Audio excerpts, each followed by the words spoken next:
प्रश्नोत्तरी।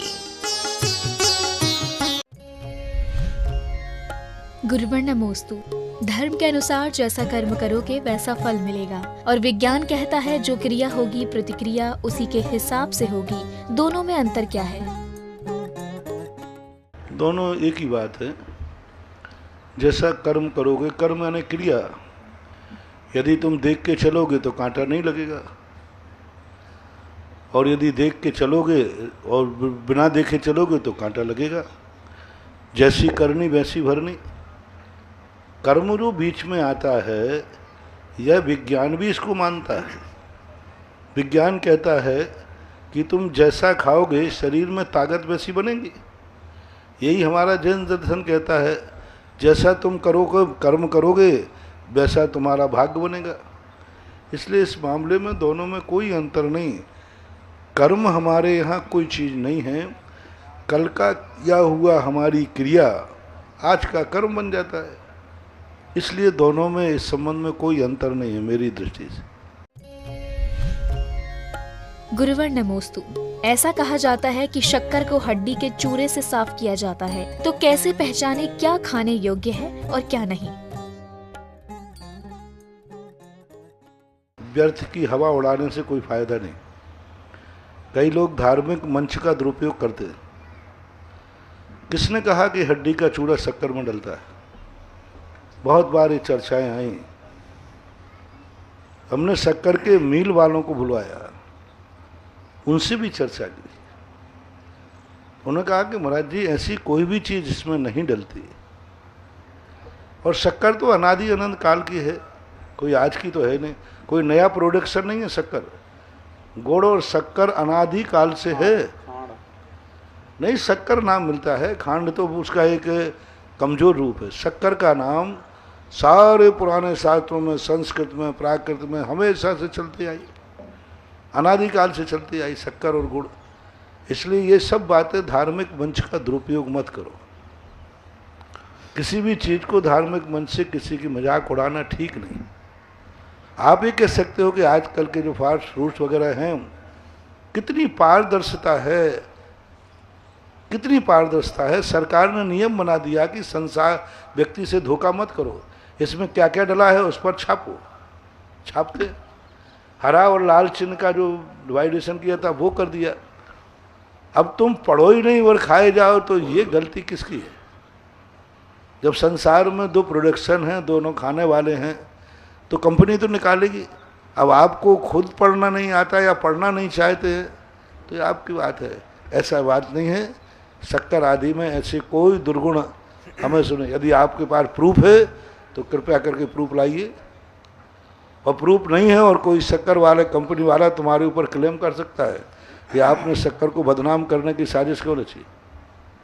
हाँ, इसलिए बिना प्रूफ के कोई चीज़ नहीं भेजें। प्रूफ लाइए, कंपनी का लाइए, गवर्नमेंट का लाइए। आज नेटवर्क है सब चीज़ का। शक्कर में क्या क्या चीज़ें डलती हैं वो सब लिखा हुआ है। अब कोई विशेष रूप से कोई उसका नया प्रोडक्शन कोई निकालता हो, कोई करता हो, तो उस पर ज़रूर शक्कर के पैकेट पर लिखा होगा कि इसमें इस प्रकार का दुर्गुण है। ऐसी बातें चर्चा करना उचित नहीं है। गुरुवर्ण नमोस्तु। राग द्वेष के निमित्त से कर्मों का बंध होता है, तो 8 कर्मों में राग द्वेषों का विभाजन कैसे होगा? राग द्वेष जिस निमित्त को लेकर के, भगवान को निमित्त को लेकर तो अलग है, संसार के निमित्त को लेकर के तो अलग है। ज्ञान को लेकर के राग द्वेष है तो ज्ञानावरणी का होगा। दर्शन को लेकर है दर्शन का होगा। मोहिनी कर्म को लेकर अपने पराये के ऊपर से यदि राग द्वेष है तो मोहिनी कर्म का बंध होगा। तो राग द्वेष एक सामान्य संज्ञा है। वो राग द्वेष किस निमित्त से हुआ है, उस निमित्त संबंधी उसको बंध होगा।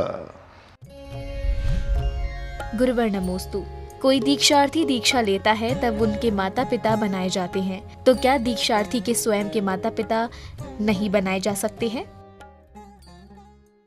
मुझे आगम में इसका कोई उल्लेख नहीं मिला। ये परंपरा क्यों चली, कहाँ से चली, मेरे ज्ञान में नहीं है। शास्त्रों में तो कहीं है नहीं। और आचार्य श्री से भी इस बात में चर्चा हुई, बोले क्यों बनाए जाते थे पता नहीं। हमारे आचार्य श्री तो नहीं बनाते। हम लोगों की दीक्षा वगैरह हुई, माता पिता तो किसी को नहीं बनाया कि ये तुम्हारे माता पिता हैं।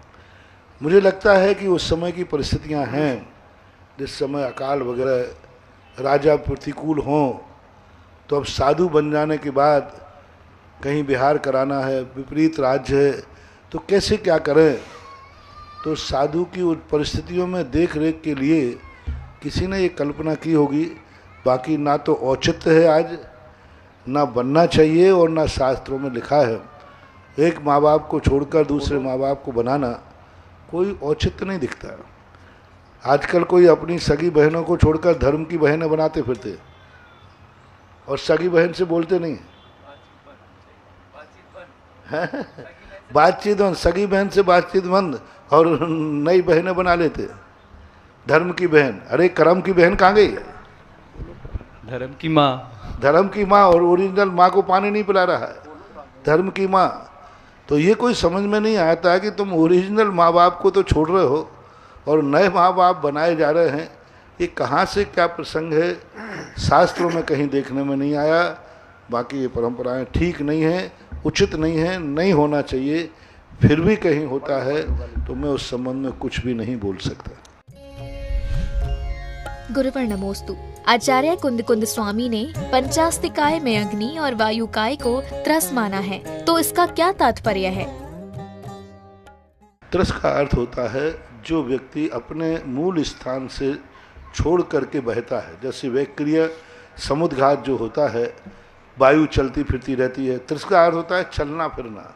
अग्नि भी चलती है, ज्योति होती है, और उस ज्योति की लपट कितनी ऊंची उठ जाती है, यानी अपने मूल स्थान से भी ऊपर चली जाती है। तो ये अन्य किसी में नहीं होता। वनस्पति का कोई हिस्सा ऐसा कट करके फिर आके जुड़ जाए, ऐसा नहीं होता। लेकिन वनस्पति अग्नि की लो तो इनमें विक्रिया होती है। अपने मूल शरीर को ये बढ़ा सकते हैं, घटा लेते हैं, इसलिए उस घटने बढ़ने की अपेक्षा से त्रस की संज्ञा दी है। बाकी इनके त्रस नाम कर्म का उदय नहीं है। गुरुवर नमोस्तु। कोई मरीज हॉस्पिटल में है और वह शांति धारा करवाना चाहता है, तो क्या ऑनलाइन शांति धारा का लाभ उठाकर टीवी पर देखने से पुण्य का बंद हो सकता है? पूरी तो नहीं मिलेगी, कम मिलेगी, क्योंकि पूरी एनर्जी में तो बहुत अंतर है। एक फोटो का आशीर्वाद, एक फोटो का दर्शन और एक साक्षात, लेकिन बिल्कुल नहीं मिलेगी सो बात नहीं है। आप उसको यदि शांति धारा आप टीवी पर भी देख रहे हैं और आपकी भक्ति और श्रद्धा है तो बराबर आपके पापों का क्षय और पुण्य की वृद्धि हो सकती है। लेकिन जितना सामने का है उतना तो नहीं मिलती। पूर्ण लाभ तो नहीं मिलेगा, लेकिन इतना भी नहीं कि बिल्कुल भी लाभ नहीं मिले। अरे नाम मात्र से ही हमारे कर्मों का क्षय हो जाता है। वहाँ तो तुम चित्र देख ही रहे हो। कभी कभी टीवी के चित्र आदि को देख करके कितने लोगों के भाव विभोर हो जाते हैं। पिक्चर भी आप देखते हैं तो पिक्चर देखते देखते तद्रूप परिणाम होते हैं कि नहीं? पिक्चर में जो सीन आता है वैसे वैसे तुम्हारे अच्छे बुरे परिणाम होते हैं। ऐसा ही धार्मिक चीज़ देखने में आती है तो उसमें भी अच्छे बुरे परिणाम होते हैं। बराबर आपको लाभ मिलता है, देखना ही चाहिए। पेशेंट को भी दिखाना चाहिए और उससे भी कहना चाहिए, देखो अब टीवी पर शांति धारा दिखाई जा रही है, तुम इसको सुनो, देखो भगवान की तरफ, तो भी बहुत लाभ हो सकता है, होता ही है। रमेश बदिया, आजकल कितने लोग ऑनलाइन शांति धारा करा रहे हैं, और वो भी रिल दे रहा कि महाराज मैंने ऑनलाइन शांति धारा कराई थी, मुझे लाभ मिल रहा है, बहुत अच्छा लग रहा है और हमारे जीवन में बहुत सुधार हो रहा है। तो ऐसी बात नहीं, लाभ तो होता ही है। गुरुवर नमोस्तु। महाराज श्री, क्या कोई महाराज नदी पार करने के लिए या जल में स्थित जिन मंदिर के दर्शन करने के लिए नाव का प्रयोग कर सकते हैं? नहीं लेना चाहिए, ऐसा आगम में कोई उल्लेख नहीं। हाँ, नाव का पुल बना दो, नाव चलना नहीं चाहिए। जैसे मान लो नदी में पानी है तो आप नाव को 10 नाव इकट्ठी कर दीजिए और एक पुल बना दीजिए, उन नाव के ऊपर से चल के जा सकते। नाव न चले, नाव के ऊपर चल सकते हो। जैसे कई बार ऐसा होता है, कई बार ऐसी बड़ी नदियाँ पड़ जाती हैं तो नाव के पुल बना देते हैं और नाव के पुल से कई बार चल जाते हैं। लेकिन नाव में चलना चाहिए ऐसा उल्लेख ना कोई महान आचार्यों के संबंध में सुनने में आया, ना मुझे आगम में लिखा चलते हुए यंत्र पर साधु नहीं बैठेगा, चाहे वो जमीन पे चलाओ, चाहे वो जल में चलाओ और चाहे आकाश में चलाओ। आकाश में भी चलने वाले प्लेन में, कल के दिन नाव में बैठ सकते हो, तो फिर महाराज जी प्लेन में बैठने में क्या बात है, वो तो हवा में उड़ रहा है। नहीं, चलते हुए यान में, यंत्र में साधु नहीं बैठेगा। जब चालू वो यंत्र चल रहा है तब नियम से विराधना है, क्योंकि साधु अपने लिए किसी भी यंत्र को ना आकाश में चलवाएगा और ना उसके निमित्त से चलना चाहिए। हाँ, यदि स्थिर कर दिया जाए तो उन पैर रखता हुआ निकल सकता है। कई बार ऐसे मौके आए। एक बार आचार्य श्री के संघ को भी मौका आया था, नर्मदा नदी पार करने की बात थी, तो नाव का पुल बनाया गया था। नाव पर एक बार मेरे जीवन में भी आया, नर्मदा पार करने के लिए भेड़ा घाट पर, वहाँ पर 30-40 नाव बिछा दी गई, नाव से नाव जोड़ दी, ऐसे खड़ी कर दी गई और नाव पर से चल करके निकले। वो एक पुल है, लेकिन नाव चल रही हो और पतवार चल रही हो, ऐसी नाव पर नहीं बैठना चाहिए, साधु को ठीक नहीं। गुरुवर नमोस्तु। गौशाला आदि में दान करने से कितना पुण्य मिलेगा? देखो, जैन दर्शन अहिंसा प्रधान धर्म है। दया बड़ों पर नहीं, छोटों पर की जाती है। दया पुण्यहीनों पर की जाती है। और दया वो धर्म है, आज इस समय पशुओं को बचाना बहुत बड़ा कर्तव्य। दिगंबर जैन धर्म ने सबसे पहले कहा, जो समर्थ हैं उनको मत बचाओ, जो असमर्थ हैं उनको बचाओ। इसलिए मैंने प्रातःकाल कहा था, साधु पीछे लेता है बड़ों को बचाने के लिए नहीं, कीड़ों को बचाने के लिए, कोई जीव न मर जाए पैर से। तो इस प्रकार के आज जो वर्तमान में पशुओं के साथ दुर्व्यवहार हो रहा है, अत्याचार हो रहा है, ऐसे मौके पर जो बचा रहा है उसके लिए महान पुण्य का कार्य है। जब एक साधु, ओहो क्या बात है महानुभाव, भगवान महावीर ने इतने बड़े साधु जो तुम जगत पूज मानते हो, एक चींटी के लिए झुका दिया। दिगंबर साधु कहीं झुकता नहीं है, कहीं नहीं झुकता, लेकिन किसके लिए झुक गया? एक चींटी के लिए झुक करके बचाने लगा। इतनी बड़ी शक्ति एक चींटी को झुक रही है, तो आप लोगों को तो एक गाय को बचाने के लिए झुकना है, तो आपका तो बहुत बड़ा है। जब साधु एक चींटी को झुक सकता है, एक चींटी के प्राण बचाने के लिए इतनी बड़ी पिछी रख सकता है, तो फिर गाय तो बहुत बड़ा संगी पंचेंद्रीय जीव है, और गाय के तो भारत के लिए बहुत गुण हैं। इसलिए गायों का जो अभयदान है, ये बहुत बड़ा अभयदान के अंतर्गत आता है। और गाय तो छोड़ो, लोगों ने सांप को बचाया पारसनाथ ने, और सांप को बचाने के बाद उसके बाद वो धरणन पद्मावती बनकर के उनकी रक्षा की। जब भी तुम किसी जीवों को बचाते हो तो ये नियम से कभी ना कभी तुम्हारे ऊपर इस उपकार का बदला झुकाने आएंगे, और कभी तुम्हारी सुरक्षा में ये साधन बन जाएंगे। जब हम किसी को नहीं सुरक्षा किए तो हमारी भी कौन सुरक्षा करेगा? पारसनाथ यदि नाग नागिन की सुरक्षा नहीं करते तो फिर किसी भी हालत में कोई भी उनकी सुरक्षा करने वाला नहीं था, पिटते रहते, उपसर्ग होता रहता। कई लोग कहते, महाराज जी मुझे पिटता रहा, चौराहे पर सब लोग खड़े देखते रहे, कोई बचाने नहीं आया। महाराज मैं गाड़ी के नीचे दबा रहा, गाड़ियां निकलती रहीं, किसी ने मुझे बचाने का प्रयास नहीं किया। क्यों करेगा? तुमने किसी को बचाया है तो बचाएगा। जब तुमने किसी को नहीं बचाया तो कौन तुम्हें बचाएगा? इसलिए ऐसे घटनाएं घटती हैं, कोई बचाने वाला नहीं रहता। क्यों नहीं रहता? क्योंकि हमने कभी किसी को नहीं बचाया। इसलिए महानुभाव, पशुओं को, गाय को इसलिए नहीं बचाना कि उनको बचाना है, इसलिए बचा लो कि कल तुम्हें भी बचना है, और कोई बचाने के लिए तुम्हारा अभी कोई हाथ पकड़ के तुम्हें बचा लेवे। यही गुरुवर नमोस्तु। गुरुदेव, हम शांति धारा देखते हैं तब शांति धारा करने का भाव आता है, ऐसा हर बार क्यों आता है? बाहर पोस्टर को देख करके अंदर टाकीज में जाने का भी तो भाव आता है। सैंपल बाहर पोस्टर देखा, टाकीज में भाव आने का, सैंपल देख करके भाव व्यक्ति का ऑर्डर देने का हो ही जाता है। ये कोई नई चीज़ नहीं है, ये मन है व्यक्ति का। जब किसी चीज़ को देखता है तो उसका मन होता है कि जब बाहर इतना अच्छा है तो अंदर कितना होगा।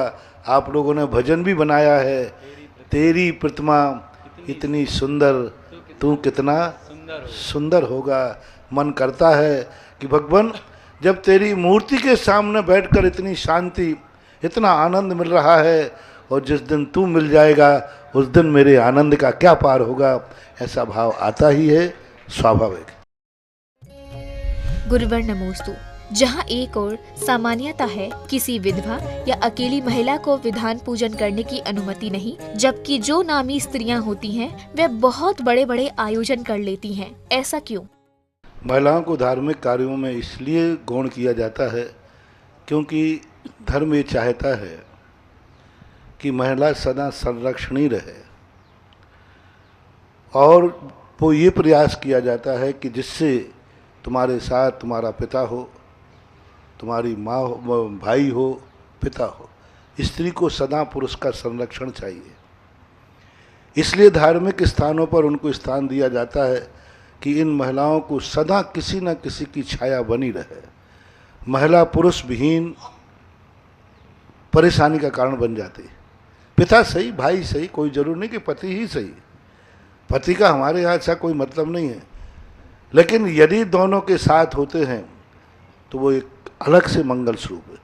इंदिरा गांधी का जहाँ तक सवाल है या किसी मिनिस्टर का सवाल है, तो नीति ये कहती है कि जब किसी सम्मानी पद पर बैठ जाता है तो उसका आचरण नहीं, उसका अधिकार देखा जाता है। सोमदेव ने और चाणक्य ने उल्लेख किया, राजा का आचरण नहीं देखना, राजा का अधिकार देखना। यदि मजिस्ट्रेट मांसाहारी है, शराबी भी है, तो आपको खड़े होकर माननीय बोलना ही पड़ेगा अदालत में। तो माननीय आपने उसके आचरण को नहीं बोला, उस पद को बोला है। राजा के लिए कोई सूतक नहीं लगता। क्यों? राजा के लिए, व्यक्ति के लिए लगता है। जब वो राजकीय कार्य से जाएगा तो सूतक नहीं, जब वो व्यक्तिगत जाएगा एक पिता बन करके, एक श्रावक बन के, उसको सूतक लगता है। क्योंकि वो पद पर बैठने के बाद उस पद का मूल्य हो जाता है। यही व्यक्ति जब राजगद्दी पर बैठता है तो मंगल स्वरूप है, और वही व्यक्ति जब राजगद्दी से उतर जाता है तो मंगलता खत्म हो जाती है, क्योंकि वो पद पर बैठ गया है। इसलिए पद का बहुत बड़ा महत्व होता है। वो एक देश का राष्ट्रीय पद है। राष्ट्रीय पद मिल जाने के बाद उसके जो शेष आचरण का अमंगल था वो अमंगल बौना हो गया। राष्ट्र के पद का मंगल जब सबसे बड़ा हो गया। राजा के अंदर दुर्गुण है, उसका उतना अमंगल नहीं है जितना कि राज मुद्रा का मंगल है, क्योंकि उसके पास राज मुद्रा है। तो ये ज्योतिष शास्त्र के अनुसार इनकी परिणति बनती है, और धार्मिक कार्यों में जोड़ने का मूल कारण रहता है कि महिला अकेली न रहे, किसी न किसी पुरुष का संरक्षण उसे मिलता रहे।